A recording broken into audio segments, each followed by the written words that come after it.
Hey everyone, thanks for joining me. And today we're going to be talking about and sharing a story about one of my clients. And like you, she runs a specialty store and a retail store, and she wanted to take her store to the next level by moving into a bigger place.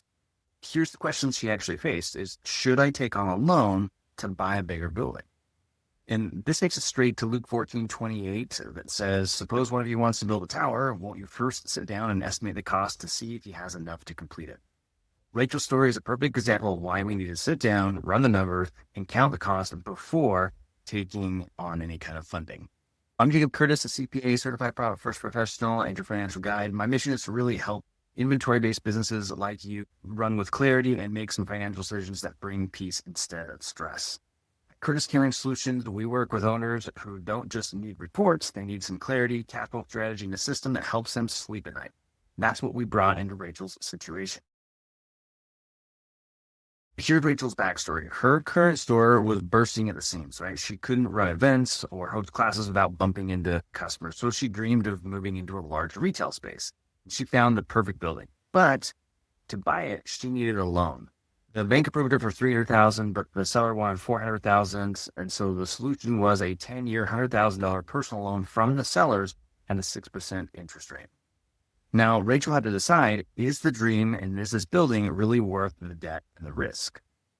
Now, this is where many owners get tripped up. Rachel thought she needed more capital, but when we looked a little closer, the issue wasn't that her business was failing. She didn't need more money from outside sources like debt. It was actually that her cash was tied up in inventory and in seasonality. Her sales were strong in peak months, but slower months made her feel really, really tight. And that's a cash flow timing issue, not always a capital problem.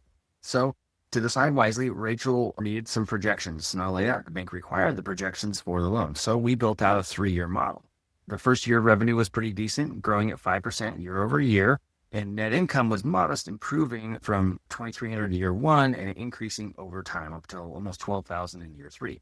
But the question was, could those profits cover the new $100,000 loan that she would need to cover that 6%?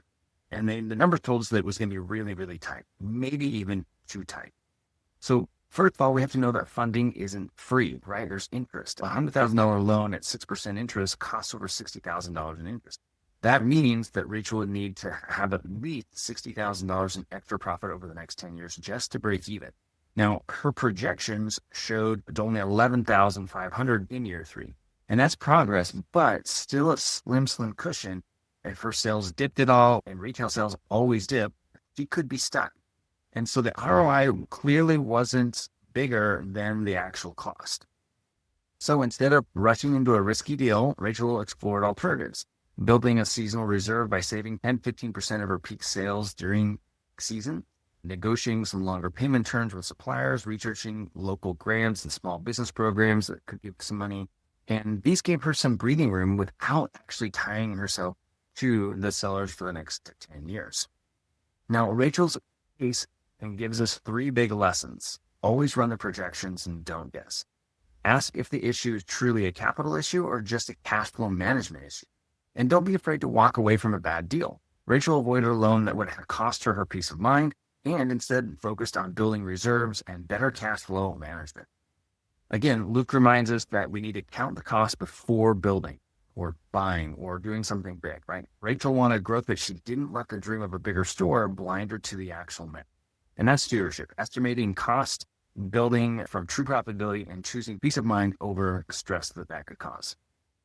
Now, if you have any questions or need assistance with managing your company's finances, don't hesitate to reach out. I'm here to help you turn inventory chaos into some predictable profit and experience some real financial freedom. So you can schedule a call with me by scanning QR code or going to the link listed there or clicking on the first one that's in the comments.